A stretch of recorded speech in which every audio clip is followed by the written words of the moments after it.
Halo pemirsa, senang sekali saya dapat menemani waktu Anda. Kami hadirkan catatan peristiwa, buku pas lebih dalam dan lebih terpercaya.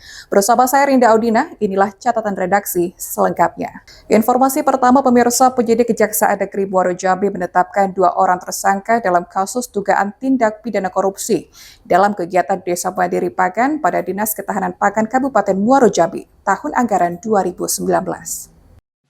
Penyidik Kejaksaan Negeri Muaro Jambi menetapkan 2 orang tersangka dalam kasus dugaan tindak pidana korupsi dalam kegiatan Desa Mandiri Pagan pada Dinas Ketahanan Pangan Kabupaten Muaro Jambi tahun anggaran 2019.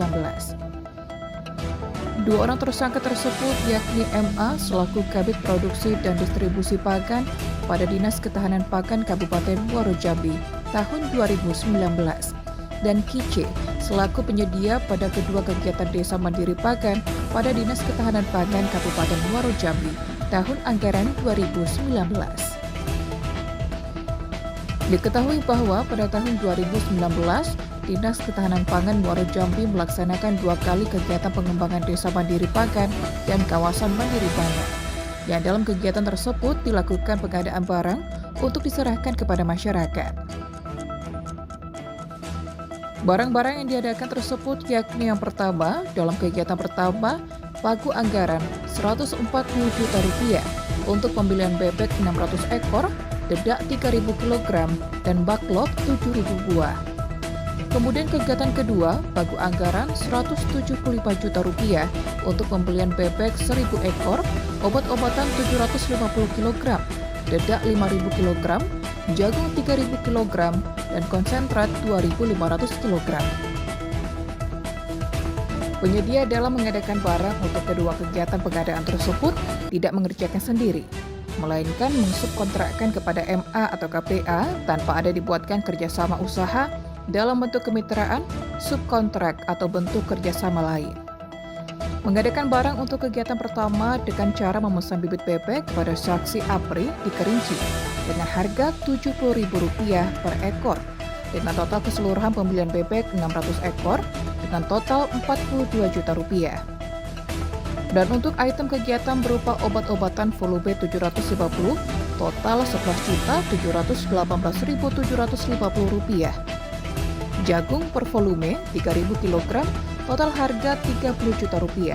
Konsentrat volume 2.500 kg, total harga Rp22 juta.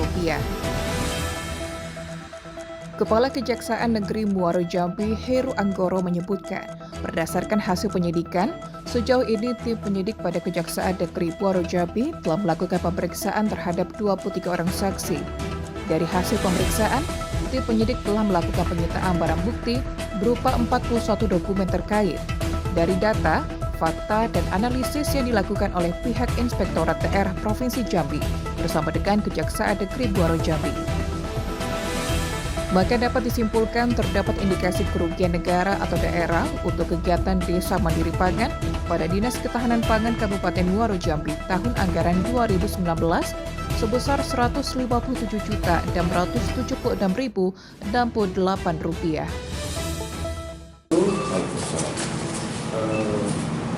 Pada hari ini dapat kami sampaikan bahwa hari ini Kejaksaan Negeri Muaro Jambi, khususnya bidang tindak pidana khusus Kejaksaan Negeri Muaro Jambi, telah melakukan penetapan tersangka. Yang pertama berinisial MA selaku Kabid Produksi dan Distribusi Pangan pada Dinas Ketahanan Pangan tahun 2019. Yang kedua inisial KIC selaku Direktur CV Desa Jaya Mandiri dan selaku penyedia jasa dalam kegiatan tersebut. Adapun tindak pidana ini adalah terkait dugaan tindak pidana korupsi dalam kegiatan Desa Mandiri Pangan pada Dinas Ketahanan Pangan Kabupaten Muaro Jambi tahun anggaran 2019. Novia Putri Sanjaya, JEK TV, melaporkan.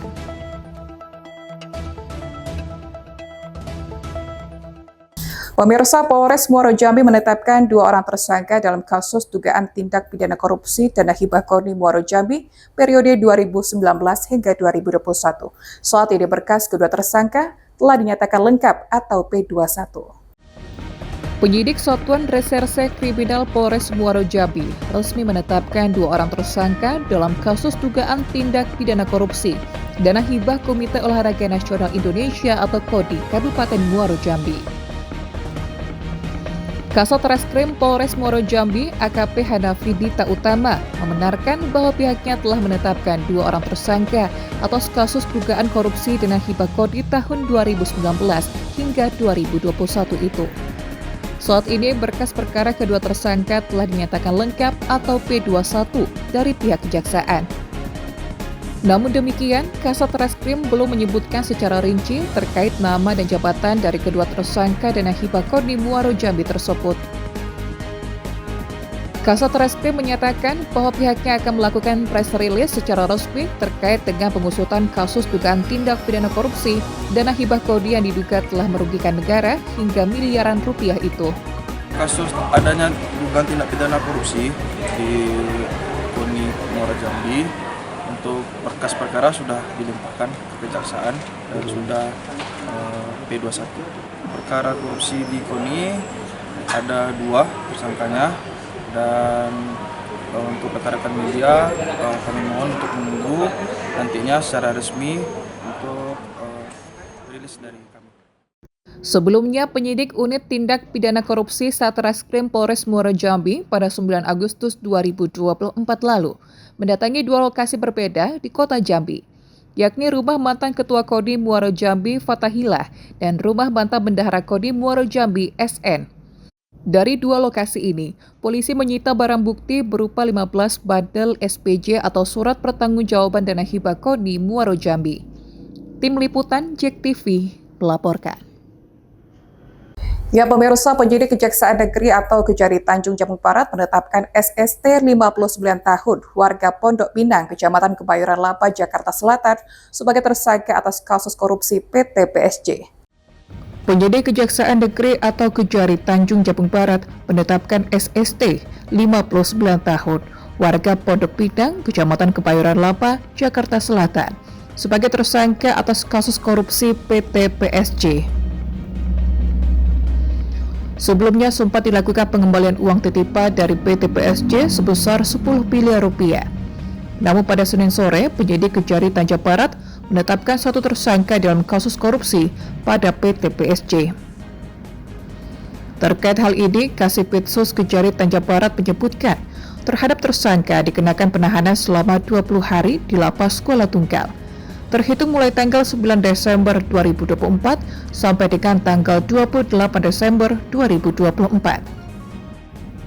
Status tersangka merupakan Direktur Utama PT PSG tahun 2002 sampai dengan tahun 2008 dan selaku Komisaris PT PSG tahun 2008 sampai dengan tahun 2010. Dapat kami sampaikan bahwa pada sore hari ini kami penyidik Kejaksaan Negeri Tanjung Barat telah menetapkan 1 orang tersangka dalam perkara penggunaan kawasan hutan dan penguasaan lahan migrasi di Kecamatan Batangasam untuk perkebunan kelapa sawit PT Produk Sawit Indo Jambi. Dan terhadap tersangka tadi barusan dikenakan penahanan selama 20 hari di Lapas Kuala Tunggal. Adapun bisa saya sampaikan pada hari ini, seyogyanya yang kami panggil adalah 3 orang, teman yang hadir di 1. Tadi atas nama tersangka inisial ya, SST, yang bersangkutan adalah posisinya selaku Direktur Utama PT Produk Sawit Indo Jambi tahun 2002 sampai dengan tahun 2008 dan selaku Komisaris PT Produk Sawit Indo Jambi tahun 2008 sampai dengan tahun 2010. Itu yang saya sampaikan. Yang 2 lain? Lebih lanjut, Kasipitsus Sumardanto mengatakan pihaknya juga meminta keterangan ahli dari beragam keahlian. Sebanyak 9 ahli dilibatkan dalam penanganan perkara tersebut, termasuk ahli kehutanan, agraria pertanahan, dan ahli evaluasi kehutanan dari Badan Riset dan Inovasi Nasional. Terhadap tersangka disangkakan dengan pasal 2 ayat 1 Undang-Undang Nomor 31 Tahun 1999 Junto Undang-Undang Nomor 20 Tahun 2001 tentang Tindak Pidana Korupsi, Junto Pasal 3 Undang-Undang Nomor 31 Tahun 1999, Junto Undang-Undang Nomor 20 Tahun 2001 dengan ancaman pidana maksimal 15 tahun. Terhadap tersangka itu dikenakan sangkaan pasal 2 ayat 1 Undang-Undang Nomor 31 Tahun 99, Junto Undang-Undang Nomor 20 Tahun 2001 tentang tindak pidana korupsi. Untuk pasal 3 Undang-Undang Nomor 31 Tahun 99, untuk Undang-Undang Nomor 20 Tahun 2001 dengan ancaman pidana maksimal 15 tahun. Nah, sejauh ini saksi yang diperiksa sudah berapa? Kalau saksi yang diperiksa sekitar hampir 40 orang yang sudah kami periksa, termasuk mantan-mantan direktur ya saat ini sebagai pejabat, dan kami juga telah meminta keterangan ahli sebanyak 9 orang dari berbagai macam jenis keahlian, dari ahli kehutanan, ahli agraria, ahli pertanahan, terus juga yang terakhir dari ahli valuasi kehutanan dari Badan Riset dan Inovasi Nasional, BRIN. Nah, untuk 2 orang ini kapan akan dipanggil? Secepatnya akan kami jadwalkan. Surya Kurniawan, JEK TV, laporkan. Kesorotan lain, pemirsa, Kejaksaan Negeri Tanjung Jabung Barat saat ini tengah mendalami kasus dugaan korupsi pupuk bersubsidi. Ini yang terjadi di Kecamatan Batang Asam pada tahun 2023 lalu. Penyelidikan intensif dilakukan untuk mengungkap potensi kerugian negara dalam kasus ini. 50 orang saksi diperiksa dalam perkara tersebut. Hal ini dibenarkan langsung oleh Kasipitsus Kejari Tanjung Barat, Sudarmanto.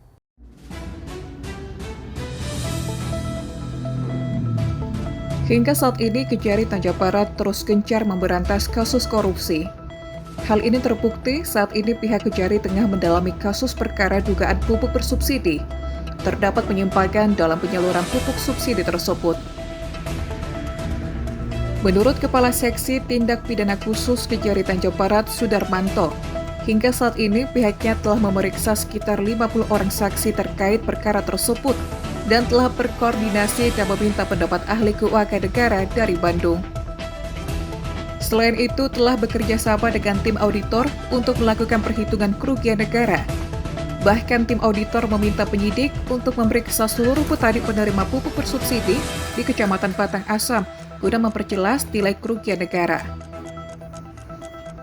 Ada sekitar 200 petani lagi yang akan rencana diperiksa guna mengetahui secara rinci berapa pupuk yang mereka terima dan berapa harganya.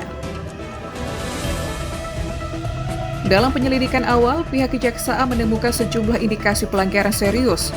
Pertama, terdapat pihak-pihak yang menjual pupuk bersubsidi kepada petani dengan harga di atas harga eceran tertinggi atau HET yang telah ditetapkan oleh pemerintah. Kedua, ditemukan adanya dugaan manipulasi data luas lahan dalam ARDKK atau Aplikasi Rencana Definitif Kebutuhan Kelompok. Luas lahan yang dilaporkan adalah 4 hektar, padahal kenyataannya hanya 1 hektar. Akibatnya jatah pupuk yang diterima berlebih. Kelebihan itu kemudian diduga disalurkan kepada pihak-pihak yang namanya tidak terdaftar dalam ARDKK atau yang tidak berhak. Korupsi dalam penyaluran pupuk bersubsidi di Kecamatan Batang Asam pada tahun 2023. Saat ini tahapnya sudah penyidikan dan kawan-kawan tim penyidik sudah melakukan pemeriksaan kurang lebih sekitar 50 orang saksi yang sudah diperiksa dalam perkara itu. Kami juga sudah melakukan koordinasi dan minta pendapat ahli keuangan negara dari Bandung terkait perkara itu, dan sudah berkoordinasi kepada tim auditor untuk melakukan perhitungan kerugian negara. Masukan dari permintaan dari auditor kepada tim penyidik untuk perkara tersebut, kami diminta untuk melakukan pemeriksaan kepada seluruh petani yang menerima pupuk bersubsidi itu di Batang Asam. Jadi ada sekitar 250 orang lagi yang akan kami periksa. Jadi untuk mengetahui berapa sih kerugian negaranya, maka nanti setiap petani akan kami lakukan pemeriksaan berapa mereka mau menerima pupuk dan berapa harganya. Jadi yang kami temukan dalam penanganan perkara dugaan tindak pidana korupsi penyaluran pupuk bersubsidi yang ada di Batanghasam itu adalah ada beberapa pihak yang menjual pupuk itu kepada para petani di atas harga eceran. Meski demikian, Sudarmanto menambahkan, yang mana nantinya penyidik memastikan akan terus menggali informasi, serta melakukan pemeriksaan menyeluruh untuk memastikan semua fakta terungkap. Penegakan hukum terhadap kasus ini diharapkan dapat memberikan efek jera dan memastikan subsidi pupuk tepat sasaran. Penyelidikan ini menjadi bukti komitmen Kejari dalam menindak tegas segala bentuk penyimpangan, khususnya yang merugikan petani dan negara. Kami temukan dalam penanganan perkara dugaan tindak pidana korupsi penyaluran pupuk bersubsidi yang ada di Batanghasam itu adalah ada beberapa pihak yang menjual pupuk itu kepada para petani di atas harga eceran tertinggi yang telah ditetapkan oleh pemerintah, dalam hal ini Kementerian Pertanian. Selain itu juga kami temukan dugaan markup luas lahan.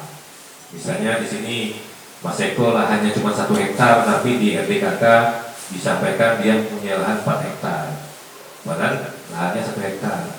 Jadi jatahnya berlebih, dan itu lebihnya itu diduga disalurkan kepada orang-orang yang namanya tidak terdaftar dalam RDKK, tidak berhak. Surya Kurniawan, JEK TV, melaporkan. Pemirsa, selain penyidikan kasus pendalaman pupuk bersubsidi, saat ini Kejaksaan Negeri Tanjung Barat tengah mengusut dugaan korupsi proyek replanting sawit tahun anggaran 2017 hingga 2022 di Dinas Perkebunan dan Peternakan Tanjung Barat. Kasus yang mulai digarap tim penyidik tindak pidana korupsi itu saat ini tengah bergulir oleh tim penyidik Kejaksaan. Hal ini ditegaskan langsung oleh Kasipitsus Kejari Tanjung Barat, Sudarmanto. Proses penyidikan secara mendalam terkait perkara dugaan proyek replanting sawit terus dilakukan. Terkait hal ini, Kasipitsus Sudarmanto menyebutkan timnya terus bergerilya melakukan pendalaman pada kasus tersebut. Sehingga saat ini 15 saksi telah diperiksa dan menemukan titik terang. Dugaan tindak pidana korupsi dalam penggunaan anggaran peremajaan sawit rakyat atau PSR ini terjadi di Kecamatan Merlung, Kabupaten Tanjung Jabung Barat. Bahkan juga terdapat saksi-saksi yang telah diperiksa, meliputi Dinas Perkebunan dan Peternakan Tanjung Barat, masyarakat dan para pihak lainnya, termasuk Kepala Dinas Perkebunan dan Peternakan Tanjung Barat. Juga tengah melakukan penyidikan terkait dugaan tindak pidana korupsi dalam penggunaan anggaran peremajaan sawit rakyat atau PSR yang berada di Kecamatan Merlung, Kabupaten Tanjung Barat. Dalam penyidikan ini, kami sudah melakukan pemeriksaan kurang lebih 15 orang saksi dari pihak dinas maupun pihak-pihak terkait lainnya. Dan jumlah saksi yang akan diperiksa akan terus bertambah karena kami akan memfokuskan pemeriksaan di lapangan terhadap para petani atau pekebun yang namanya ada dalam daftar SK dari BPDPKS tersebut. Dalam penanganan perkara ini, kami telah menemukan beberapa indikasi penyimpangan. Yang pertama adalah banyak kami temukan nama-nama yang ada dalam SK BPDPKS itu ternyata tidak memiliki tanah atau tidak memiliki kebun. Cuman dipinjam namanya oleh orang lain untuk menumpang nama, pinjam nama saja. Jadi nama saya ada tapi saya tidak punya kebun, tapi nama saya ada. Jadi itu satu penyimpangan yang kami temukan. Selanjutnya juga menemukan penyimpangan adanya pembayaran yang fiktif. Setidaknya dalam perkara ini, penyidik telah melakukan pemeriksaan terhadap 15 orang saksi, dan jumlah saksi yang akan diperiksa akan bertambah sesuai dengan kebutuhan penyidik. Selain itu, saksi ahli juga akan dihadirkan untuk menghitung kerugian negara. Selain itu, penyidik juga telah berkoordinasi dengan beberapa ahli untuk melakukan pemeriksaan jumlah lahan yang telah dilaksanakan replanting atau peremajaan. Pada penghitungan sementara, diduga dugaan korupsi replanting kelapa sawit di Kecamatan Merlung nominal mencapai 1 miliar dari tahun 2017 hingga 2022. Permintaan ke ahli keuangan negara untuk melakukan pendapatnya terhadap perkara ini. Selain itu kami juga sudah mengirimkan surat dan sudah menerima surat tugas dari kantor BPN Kabupaten Tanjung Jabung Barat. Nanti ahli dari BPN akan melakukan penghitungan berapa luas perkebunan kelapa sawit yang sudah di replanting atau sudah diremajakan. Nanti akan berjalan bagaimana jadwal yang telah kami tetapkan. Tindak pidana korupsi, penyimpangan penggunaan anggaran peremajaan sawit rakyat di salah satu KUT di Kecamatan Merlung ini, estimasi kerugian negaranya kurang lebih 1 miliar rupiah.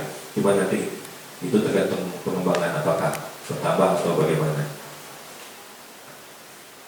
Selain Surya Kurniawan, JEK TV melaporkan. Ya pemirsa, informasi tadi sekaligus menutup perjumpaan kita. Mewakili kerabat kerja yang bertugas, saya undur diri dan sampai berjumpa lagi.